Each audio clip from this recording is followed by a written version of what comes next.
Il y a quelque chose que presque personne ne vous dit sur la question de Dieu, et ce n'est pas ce que vous croyez. Ce n'est pas une réponse, ce n'est pas un verdict. C'est quelque chose de bien plus troublant, quelque chose qui ressemble à un vertige, à cette sensation que vous avez quand vous regardez par la fenêtre d'un avion la nuit et que vous réalisez soudain que vous ne savez plus où est le haut. Il allait y revenir à cette sensation. Mais d'abord, laissez-le poser une question qu'il a hantée toute sa vie.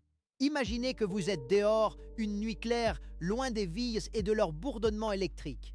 L'air sent la résine des pins, ou peut-être la terre humide après la pluie. Vous levez les yeux, et là, d'un coup, vous les voyez. Des milliers d'étoiles. Des millions, en réalité, mais vos yeux ne peuvent en saisir que quelques milliers à la fois.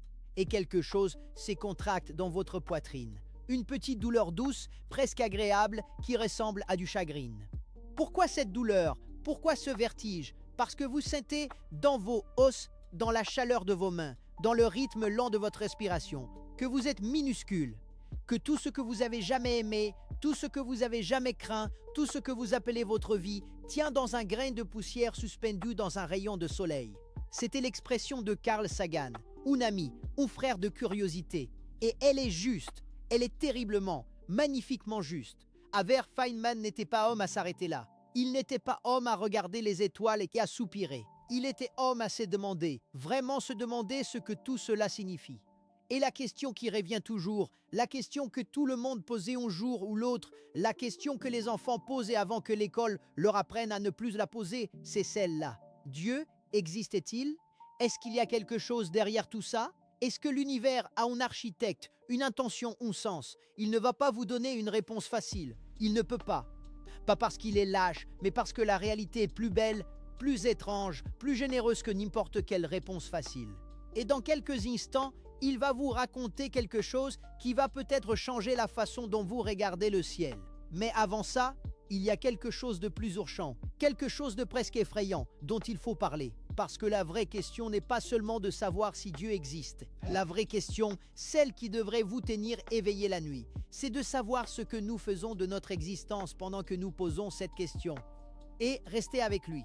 Parce que dans un moment, il va vous parler de la paradoxe de Fermi et de ce que son silence dit sur notre place dans l'univers. Et ce qu'il dit est terrifiant. Mais d'abord, ce moment sous les étoiles. Vous êtes debout, le cou levé, et vous sentez ce mélange d'émerveillement et de peur.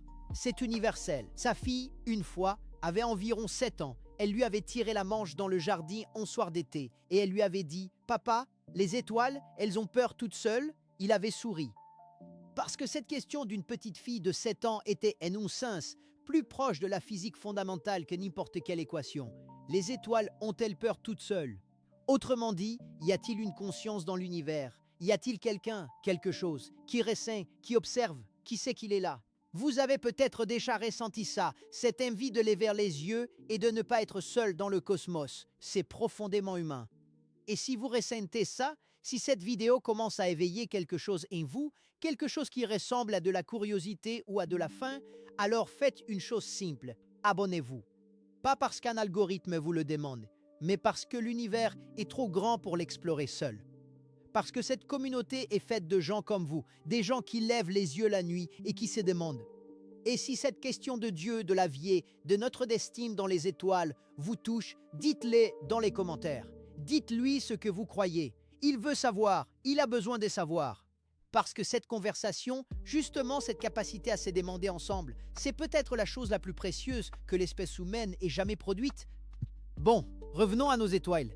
Feynman avait une façon de voir la religion et la science qui n'était ni celle de l'athée militant ni celle du croyant confortable. Il se méfiait des deux, pas parce qu'il était indifférent, mais précisément parce qu'il s'est soucié trop de la vérité pour se laisser aller à la facilité. Il disait, et il répétait ça souvent dans ses conférences, les mains dans les poches, ce sourire légèrement espiègle aux lèvres. Le premier principe, c'est de ne pas se mentir à soi-même. Et vous êtes la personne la plus facile à tromper. Pensez-y un moment. Vous, l'être humain assis là, regardant cet écran, vous êtes la personne la plus facile à tromper. Pas parce que vous êtes stupide, mais parce que vous avez des désirs.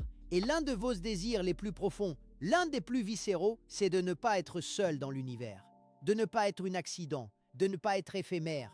Et c'est là que la question de Dieu devient scientifiquement intéressante. Pas comme théologie, comme psychologie, comme physique, comme cosmologie. Parce que demander si Dieu existe, c'est finalement demander l'univers est-il indifférent? Y a-t-il de l'ordre dans le chaos? Y a-t-il une intention derrière les lois de la nature? Déjà me penser un moment. L'univers a 13 milliards 800 millions d'années. 13 milliards 800 millions. Votre cerveau ne peut pas vraiment se représenter ça. Personne ne le peut.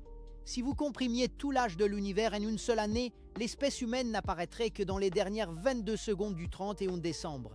22 secondes sur une année entière. Et toute l'histoire écrite de l'humanité, les pyramides, les empires, les guerres, les symphonies, les prières, tout ça tient dans moins d'une seconde sur une année cosmique. Voilà ce que nous sommes. Et pourtant, voilà aussi ce que nous sommes. Les seuls êtres connus dans l'univers capables de se demander pourquoi ils existent. C'est extraordinaire, c'est presque indécent.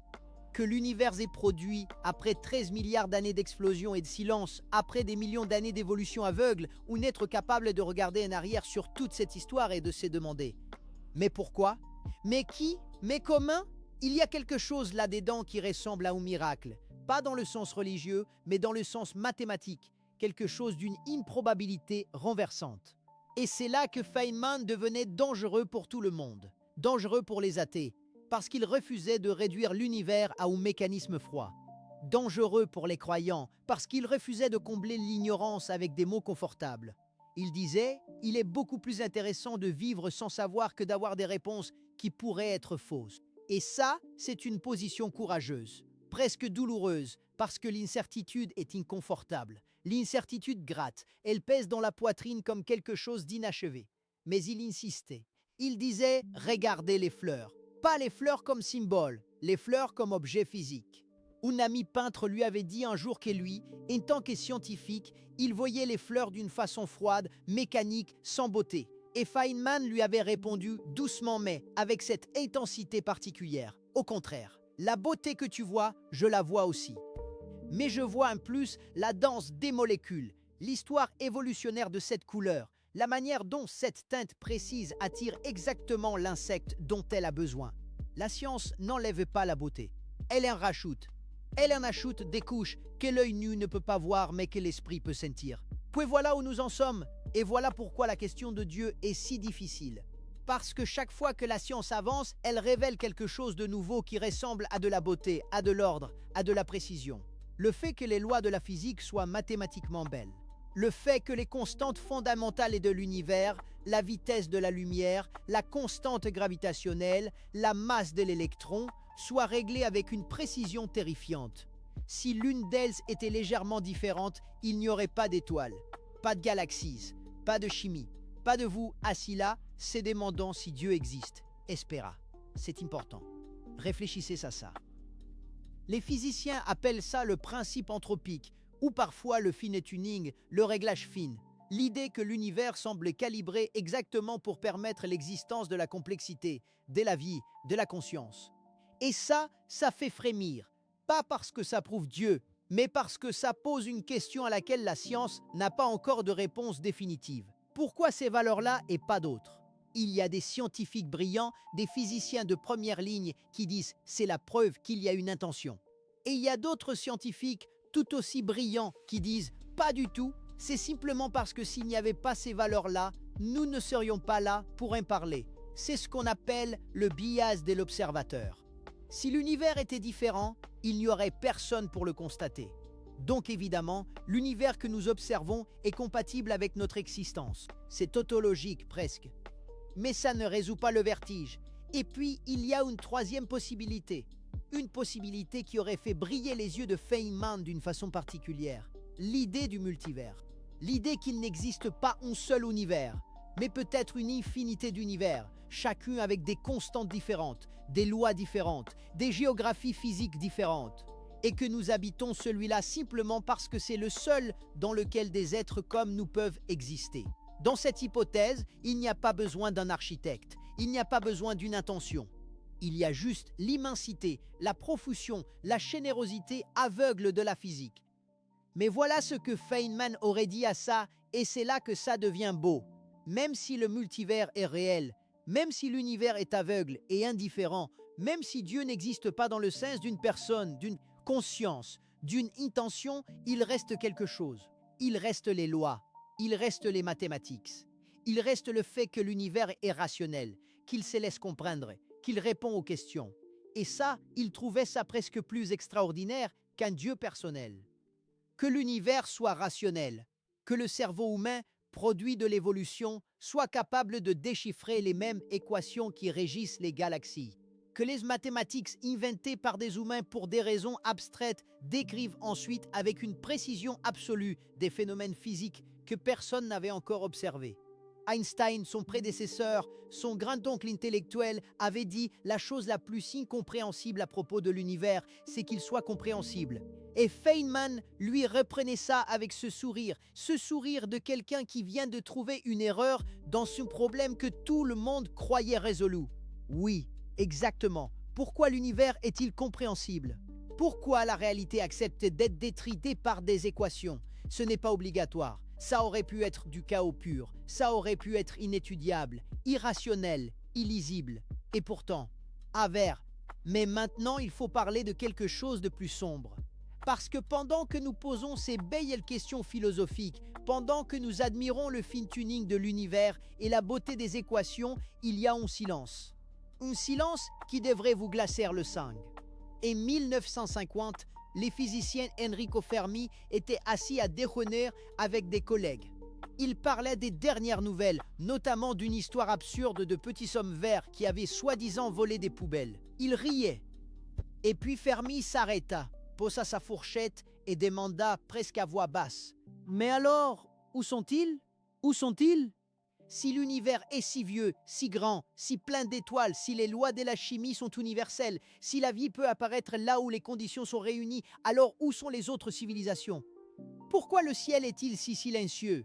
Pourquoi en 70 ans de recherche active, de radiotélescopes pointés vers les étoiles, n'avons-nous rien entendu? Ce silence s'appelle le paradoxe de Fermi. Et plus vous y pensez, plus il devient effrayant. Il y a dans notre galaxie, la Voie lactée, environ 200 à 400 milliards d'étoiles. 200 à 400 milliards. Et la Voie lactée n'est qu'une parmi 2 billions de galaxies dans l'univers observable. 2 billions. Et selon les estimations les plus récentes des astronomes, en particulier celles issues des données du télescope Kepler, environ 20% des étoiles de type solaire ont dans leur zone habitable une planète de taille terrestre. 20%, faites le calcul. Dans notre seule galaxie, il pourrait y avoir des dizaines de milliards de planètes potentiellement habitables. Des dizaines de milliards. Et pourtant, silence, silence radio, silence total. Alors où sont-ils? Il y a plusieurs réponses possibles. La première, c'est que nous sommes seuls. Que la vie est tellement improbable, tellement fragile, tellement liée à une chaîne d'accidents extraordinaires, que nous sommes peut-être les seuls êtres conscients dans tout l'univers observable. Et cette idée-là est à la fois la plus grandiose et la plus terrifiante. Si nous sommes seuls, alors tout repose sur nous. Si nous disparaissons, la conscience disparaît de l'univers, la beauté disparaît, la musique disparaît, les questions disparaissent. L'univers continue aveugle, sourd, indifférent, comme si nous n'avions jamais existé. Bueno, la deuxième réponse possible, c'est la plus sombre de toutes. Les scientifiques l'appellent le grand filtre. L'idée qu'il existe, quelque part dans le développement d'une civilisation, une barrière franchie laquelle presque aucune espèce ne passe. Un obstacle si brutal, si définitif, qu'il explique pourquoi le cosmos semble vide. Et la question qui devrait vous tenir éveillé, c'est celle-là. Est-ce que ce grand filtre est derrière nous ou devant nous? Si le grand filtre est derrière nous, si l'obstacle insurmontable était l'apparition de la vie complexe ou le saut vers la multicellularité ou le développement de la conscience, alors nous avons eu une chance incroyable. Nous avons gagné une loterie cosmique dont les cotes étaient incalculables. Et nous sommes peut-être les premiers, les pionniers, ceux à qui il revient d'explorer, de répandre la vie et la conscience dans le cosmos. Mais si le grand filtre est devant nous, si l'obstacle n'est pas encore franchi, si chaque civilisation qui atteint notre niveau technologique finit par se détruire elle-même, par la guerre nucléaire, par le changement climatique, par une intelligence artificielle mal calibrée, par n'importe quelle catastrophe et de son propre cru, alors le silence du cosmos n'est pas un mystère. c'est un avertissement. Il faut laisser ça reposer un instant. Un avertissement. Chaque fois que nous regardons le ciel et que nous n'y voyons rien, peut-être que nous regardons notre propre futur. Peut-être que le silence est la signature de toutes les civilisations qui ont existé avant nous et qui ont choisi de rester sur leur planète, de ne pas explorer, de ne pas s'éteindre et qui ont péri avec elle. Et ici maintenant, dans ce moment qui ressemble à un choix, Feynman aurait tapé du poing sur la table, doucement, comme il faisait quand quelque chose l'excitait vraiment. Et il aurait dit « Voilà pourquoi les voyages spatiaux ne sont pas en luxe. Voilà pourquoi la recherche de vie extraterrestre n'est pas une curiosité académique. C'est une question de survie biologique. C'est l'impératif le plus fondamental que notre espèce ait jamais eu à affronter. Pensez à l'histoire de la vie sur Terre. La vie existe depuis environ 3,8 milliards d'années sur cette planète. En 3,8 milliards d'années, il y a eu 5 extinctions massives. 5 fois, la vie sur Terre a failli disparaître complètement. La plus connue, il y a 66 millions d'années, un astéroïde de 10 km de diamètre a frappé la Terre avec la puissance d'1 milliard de bombes nucléaires et a éteint 75% de toutes les espèces vivantes, dont les dinosaures. 75%. La vie s'en est remise. L'évolution a continué. Et après 66 millions d'années, elle a produit quelque chose qui était capable de calculer la trajectoire de l'astéroïde qui l'avait tué. C'est extraordinaire. C'est presque ironique. Mais voilà ce que Feynman voulait que vous compreniez. La prochaine fois, il n'est pas garanti que la vie s'en remette. La prochaine fois, il n'est pas garanti qu'il reste assez de temps pour que l'évolution recommence. Et la prochaine fois peut venir à tout moment. Les astronomes ont répertorié plus de 2000 astéroïdes dits potentiellement dangereux, des objets d'au moins 140 mètres de diamètre dont les orbites croisent celles de la Terre. 2000. Et ce sont ceux que nous connaissons. Notre Soleil, lui, a environ 5 milliards d'années devant lui, ce qui semble confortable. Mais dans environ 1 milliard d'années, sa luminosité augmentera d'environ 10%, suffisamment pour rendre la Terre inhabitable. Les océans s'évaporeront, l'effet de serre s'emballera.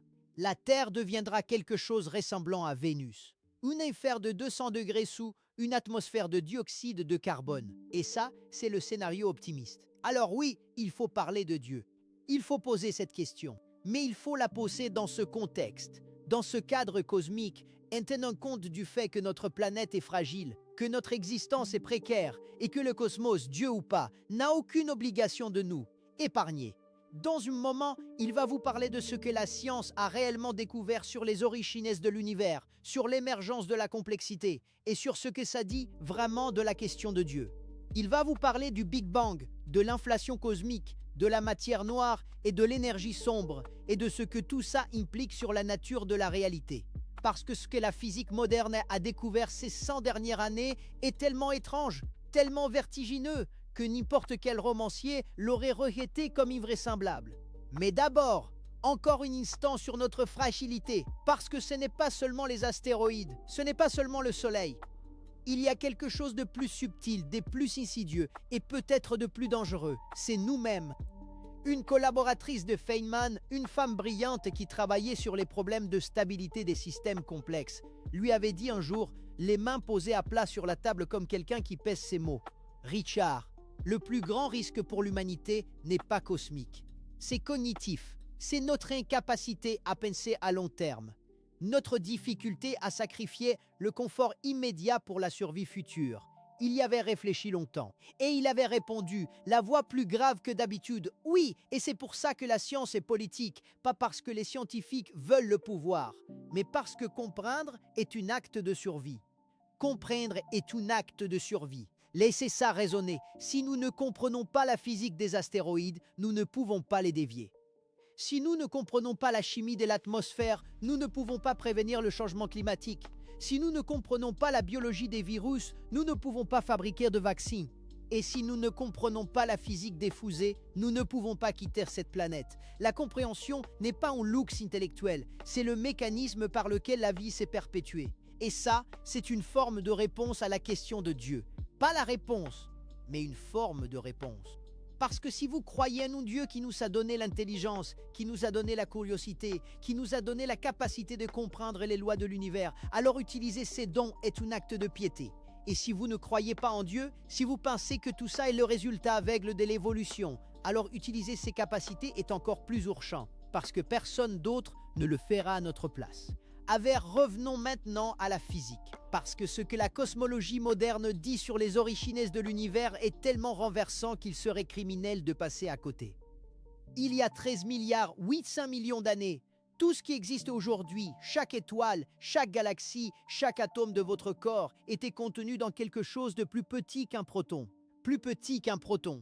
Vous imaginez ça? Non, bien sûr que non. Personne ne peut l'imaginer. Mais les équations le disent et les équations, elles ne mentent pas. Cette singularité initiale a explosé, s'est étendue, s'est refroidie. Et au fil du temps, la gravité a attiré les atomes, les uns vers les autres, les a comprimés, les a chauffés, jusqu'à ce que les premières étoiles s'allument. Les premières étoiles.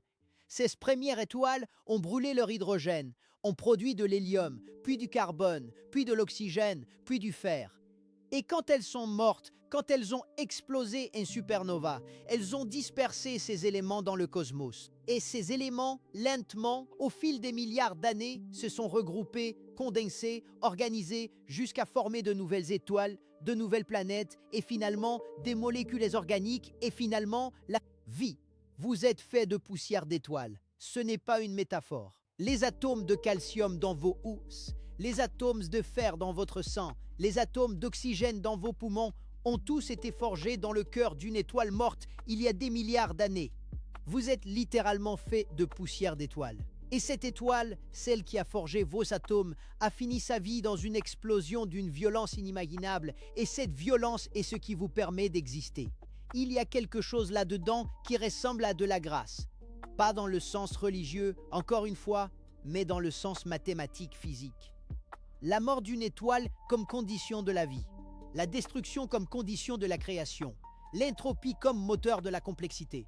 Il y a quelque chose d'élégant dans ça, quelque chose qui aurait fait sourire Feynman de ce sourire particulier qu'il réservait aux choses vraiment belles. Mais voilà où la question de Dieu devient vraiment intéressante, vraiment délicate, vraiment honnête. Le Big Bang explique comment l'univers s'est développé, mais il n'explique pas pourquoi il y a eu un Big Bang. Il n'explique pas pourquoi il y a quelque chose plutôt que rien.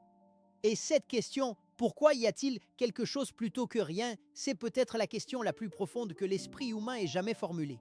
Leibniz l'a posée déjà au XVIIIe siècle. Et aujourd'hui, au XXIe siècle, avec tout ce que nous savons de la physique quantique, de la relativité générale, de la cosmologie, nous n'avons toujours pas de réponse définitive. Certains physiciens, comme Stephen Hawking, ont proposé des modèles dans lesquels l'univers s'est créé de lui-même, dans lesquels la notion même de temps n'existe pas avant le Big Bang, et donc dans lesquels la question de ce qui existait avant n'a pas de sens. C'est une idée magnifique, intellectuellement courageuse, et peut-être vraie. D'autres, comme Roger Penrose, proposent des modèles dans lesquels les univers se succèdent, dans lesquels notre Big Bang est peut-être la fin d'un univers précédent.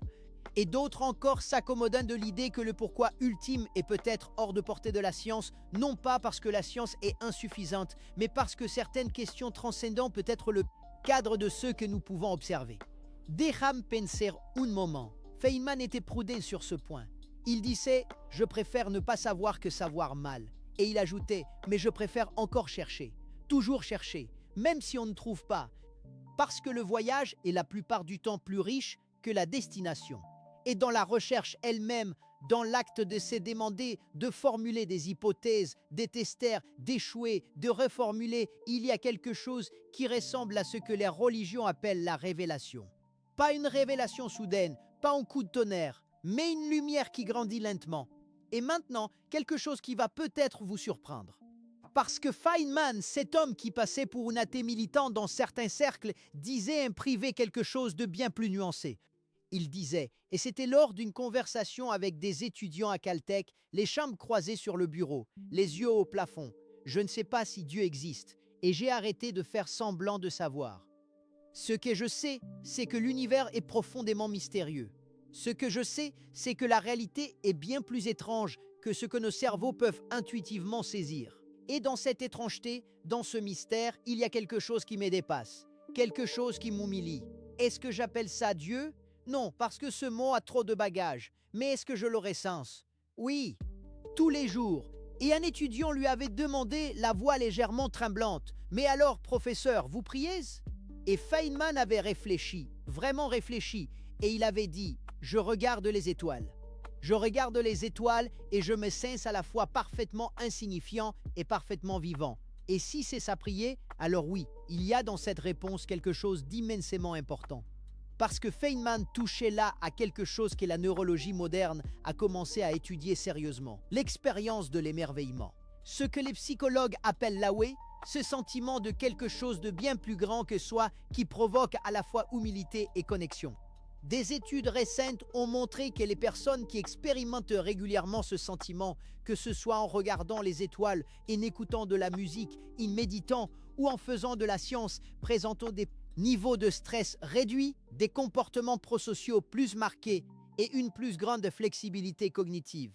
L'émerveillement est littéralement bon pour vous et il est peut-être bon pour nous en tant qu'espèce. Mais revenons maintenant à ce qui est urgent. Parce que nous avons parlé de la fragilité de notre planète, du paradoxe de Fermi, du grand filtre. Et il est temps de parler de ce que nous pouvons faire, de ce que la science, la technologie et l'exploration spatiale offrent comme réponse à cette fragilité. La bonne nouvelle, et Feynman adorait les bonnes nouvelles parce qu'elles étaient plus rares et donc plus précieuses, c'est que nous vivons précisément à l'époque où ces réponses commencent à devenir possibles. Pour la première fois dans l'histoire de l'espèce humaine, nous avons les outils, les connaissances et peut-être la volonté de devenir une espèce multiplanétaire. Pensez à ce qui s'est passé en quelques décennies. En 1957, l'humanité envoyait son premier satellite en orbite, Sputnik, une sphère de métal de la taille d'une valise émettant une bip-bip dans le vide. 12 ans plus tard, en 1969, 2 êtres humains marchaient sur la Lune. 2 êtres humains, debout, sur un autre monde. Et ils regardaient la Terre de là-haut et ce qu'ils voyaient, c'est ce qu'on appelle maintenant Earthrise, le lever de terre, cette image de notre planète bleue et suspendue dans le noir absolu, fragile, lumineuse, seule. L'astronaute Edgar Mitchell a dit en rentrant du premier coup d'œil à la planète Terre depuis la Lune. Un instant de conscience globale s'empare de toi. Tu vois les choses dans leur intégralité. Et tu penses, l'espèce humaine n'est pas petite. Elle est simplement mal placée pour se voir. Aujourd'hui, 50 ans après Apollo, nous avons des rovers sur Mars. Nous avons photographié des trous noirs. Nous avons détecté des ondes gravitationnelles, des rides dans le tissu de l'espace-temps lui-même, provoquées par la collision de trous noirs à des milliards d'années-lumière d'ici. Nous avons un télescope spatial, le James Webb, qui peut voir des galaxies qui existaient seulement quelques centaines de millions d'années après le Big Bang, des galaxies qui existaient avant que notre Soleil soit né. Et nous avons découvert, dans le seul voisinage de notre galaxie, des milliers de planètes extrasolaires, des planètes en orbite autour d'autres étoiles, et parmi elles, des dizaines dans la zone habitable de leur étoile, à la bonne distance pour que l'eau reste liquide, des planètes qui pourraient, qui sait, accueillir de la vie. En 2023, des astronomes ont annoncé avoir détecté dans l'atmosphère d'une exoplanète appelée K218b des traces possibles de diméthylsulfure, un composé qui sur Terre n'est produit que par des organismes vivants. Ce n'est pas une confirmation de vie extraterrestre, ce n'est pas encore ça, mais c'est la première fois dans l'histoire que nous avons un indice chimique qui pourrait, sous réserve de confirmation, indiquer une activité biologique sur une autre planète. C'est minuscule, c'est incertain, et c'est peut-être l'une des découvertes les plus importantes que l'humanité ait jamais faites. À Vert, et en ce qui concerne les voyages interplanétaires, les progrès sont presque aussi vertigineux. Des entreprises comme SpaceX travaillent sur des fusées entièrement réutilisables qui pourraient réduire le coût d'un lancement en orbite d'un facteur 100 cents.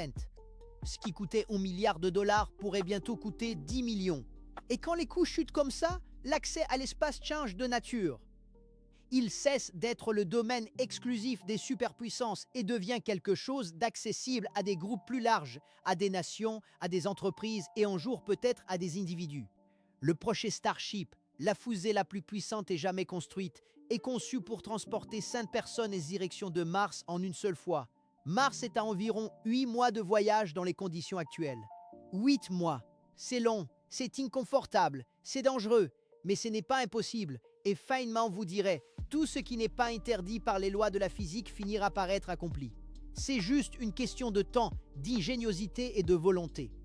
Mais pourquoi Mars? Parce que Mars est la planète la plus accessible dans notre système solaire. Parce que Mars a de l'eau gelée à ses pôles. Parce que Mars a une journée de 24 heures 37 minutes, presque identique à la nôtre. Parce que Mars a une atmosphère tenue insuffisante pour respirer mais suffisante pour aider à ralentir les vaisseaux à l'atterrissage. Et surtout, parce que Mars est un second berceau potentiel pour notre civilisation. Un endroit où si quelque chose de catastrophique arrive à la Terre, si un astéroïde, si une pandémie, si une guerre, si n'importe quelle catastrophe réduit notre planète à un désert, une communauté humaine pourrait survivre et recommencer. Ce n'est pas fuir la Terre, ce n'est pas l'abandonner, c'est la même logique que de ne pas mettre tous ses œufs dans le même panier. C'est la même logique que d'avoir un plan B. Et pour une espèce qui a produit Beethoven et Shakespeare et les pyramides de Gizeh et la physique quantique, ne pas avoir de plan B est une forme d'arrogance. Mais revenons à Dieu. Parce que tout ça, les étoiles, Mars, les exoplanètes, les trous noirs, ça ne répond toujours pas à la question fondamentale. Ça ne dit pas s'il y a une intention derrière l'univers. Et c'est là que Feynman devenait le plus philosophe. Le plus humble, parce qu'il disait « la physique n'est pas en guerre avec la religion, du moins elle ne devrait pas l'être ». La physique répond à certaines questions. La religion impose d'autres. Le problème arrive quand l'une prétend répondre aux questions de l'autre. Quand la religion dit « la Terre est au centre de l'univers », la physique doit corriger. Quand certains scientifiques disent « la physique prouve que Dieu n'existe pas », ils sortent du domaine de la physique. Parce que l'existence ou la non-existence d'une conscience créatrice transcendante n'est pas une question qui se teste avec un accélérateur de particules. Ce que la science peut dire, et c'est déjà immense, c'est que l'univers est régi par des lois, que ces lois sont mathématiquement belles, que la complexité émerge de la simplicité dans des façons qui continuent de surprendre même les meilleurs esprits, que la vie, une fois apparue, tend vers la complexité croissante, que la conscience ou quelque chose qui lui ressemble semble être une propriété émergente de la matière organisée d'une certaine façon. Et ce que la science ne peut pas dire, du moins pas encore, c'est pourquoi ces lois existent plutôt que d'autres, pourquoi il y a quelque chose plutôt que rien. Si la complexité et la conscience ont une valeur dans l'univers au-delà de leur valeur adaptative. Si le fait que l'univers soit rationnel et compréhensible est une coïncidence ou quelque chose de plus profond. Ces questions, Feynman les gardait vivantes. Il ne les enterrait pas sous des certitudes confortables. Il les portait avec lui comme on porte un beau problème non résolu, avec affection, avec patience, avec l'espoir que peut-être, un jour, une piste nouvelle, une équation inattendue, une observation surprenante, en révèle un peu plus. Et c'est pour ça, justement, que l'exploration spatiale n'est pas séparable de cette question. Parce que si nous trouvons de la vie ailleurs dans l'univers, même de la vie microbienne, même des bactéries sur un astéroïde, même des traces chimiques sur une lune de Jupiter, ça change tout. Ça dit que la vie n'est pas un accident unique sur une planète marginale. Ça dit que la chimie, partout où les conditions sont réunies, tend vers la vie. Que la vie est une propriété de l'univers, pas une anomalie. Et ça dit quelque chose sur la nature profonde de la réalité.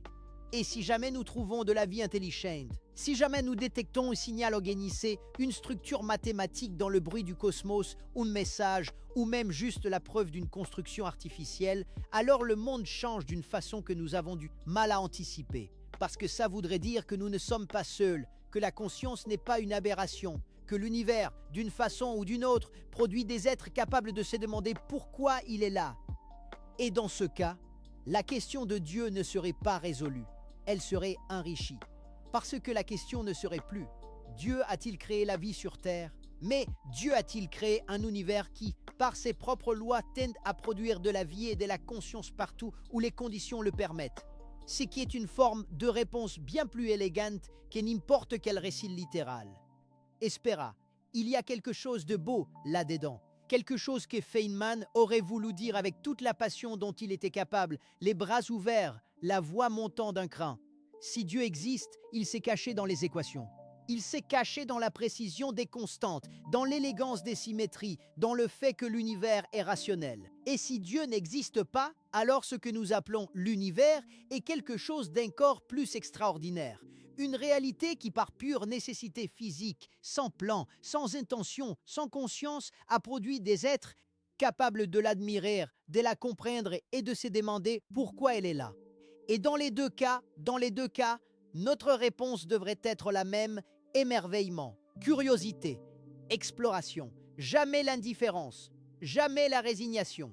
Et voilà pourquoi rester sur cette planète sans essayer de comprendre les cosmos, sans essayer de s'y étendre, sans essayer de répondre à ces questions, serait la plus grande trahison que nous puissions commettre envers nous-mêmes, envers toutes les générations qui viendront après nous, envers toutes les espèces qui partagent cette planète avec nous. Et peut-être, si l'hypothèse est vraie, envers l'architecte de tout ça. Alors que faisons-nous concrètement, parce que Feynman n'était pas homme à rester dans l'abstrait quand il y avait quelque chose à faire? Premièrement, nous développons les technologies de propulsion spatiale. Les fusées chimiques actuelles sont extraordinairement inefficaces. Elles brûlent presque tout leur carburant pour sortir de l'atmosphère terrestre. Il y a des alternatives en développement. La propulsion ionique, qui utilise des champs électriques pour accélérer des ions et produire une poussée continue faible mais durable. La propulsion nucléaire thermique, qui utilise un réacteur nucléaire pour chauffer un propulseur et obtenir une efficacité 2 fois supérieure aux meilleurs moteurs chimiques. Et plus loin dans le futur, des concepts comme les voiles solaires ou même la propulsion par fusion, qui pourraient réduire un voyage vers les étoiles voisines des millénaires à des décennies. Deuxièmement, nous cherchons activement la vie extraterrestre. Le programme SETI, Search for Extraterrestrial Intelligence, écoute les étoiles depuis plus de 60 ans. Mais aujourd'hui, avec les nouvelles capacités du James Webb et des prochains télescopes, comme les Extremely Large Telescope qui sera opérationnel dans les prochaines années, nous pouvons analyser la composition chimique des atmosphères d'exoplanètes à des centaines d'années-lumière d'ici. Nous cherchons des biosignatures, oxygène, méthane, diméthylsulfure, toute combinaison chimique qui sur Terre est associée à la vie. Et dans notre propre système solaire, Europa, la lune de Jupiter, a sous sa surface glacée un océan d'eau liquide 2 fois plus grand que tous les océans terrestres réunis. Encelade, la lune de Saturne, éjecte des geysers de vapeur d'eau dans l'espace. Des geysers qui contiennent des molécules organiques et des silicates. Ces mondes sont des candidats sérieux à une forme de vie microbienne. Et des missions sont en préparation pour les explorer. Troisièmement, et c'est peut-être le plus important, nous cultivons la curiosité. Nous résistons à la tentation de croire que nous savons déjà. Nous apprenons à vivre avec l'incertitude non pas comme un défaut, mais comme une invitation. Parce que chaque fois dans l'histoire que quelqu'un a dit, on sait tout ce qu'il y a à savoir, la réalité a trouvé le moyen de les surprendre. Toujours, la physique classique était considérée comme complète à la fin du 19e siècle. 2 petits problèmes subsistaient: le rayonnement du corps noir et l'éther. Ces 2 petits problèmes ont donné la physique quantique et la relativité. La plus grande révolution intellectuelle de l'histoire humaine sortit de 2 petits problèmes que personne ne prenait vraiment au sérieux. Aver, il y a une dernière chose dont il veut vous parler, une chose qui lui tient à cœur, et c'est la question de l'héritage. Dans quelques millions d'années, et c'est une échelle de temps courte à l'échelle cosmique, notre Soleil sera trop chaud pour la Terre. Dans 5 milliards d'années, il deviendra une géante rouge et engloutira les planètes intérieures du système solaire. Dans 100 000 milliards d'années, les dernières étoiles s'éteindront. L'univers refroidira. L'entropie gagnera. Et si nous ne sommes nulle part ailleurs que sur cette planète, si nous n'avons pas essaimé, si nous n'avons pas répandu la vie et la conscience dans le cosmos, alors tout ce que nous avons jamais été disparaîtra, comme si ça n'avait jamais existé. Il n'y aura plus personne pour se souvenir de Beethoven. Plus personne pour se souvenir de Shakespeare, plus personne pour se souvenir des pyramides, plus personne pour se demander si Dieu existe, plus personne pour regarder les étoiles avec émerveillement. Et c'est ça peut-être la réponse la plus profonde à la question de Dieu. Pas une réponse sur l'existence d'une conscience créatrice, mais une réponse sur notre responsabilité. Si la conscience existe dans cet univers, si la capacité de se demander, d'admirer, de comprendre est une chose réelle, alors nous en sommes les gardiens. Pour l'instant, et peut-être que la question n'est pas de savoir si Dieu existe, peut-être que la question est: qu'allons-nous faire de ce cadeau extraordinaire, improbable, fragile, qui s'appelle l'existence consciente? Feynman aurait voulu terminer par une anecdote. Il en avait toujours une dans sa poche, comme une pièce de monnaie qu'il faisait tourner entre ses doigts. Celle-ci s'est passée lors d'une conversation avec un vieux rabbi qu'il avait rencontré lors d'une conférence interfaith à Berkeley dans les années 60.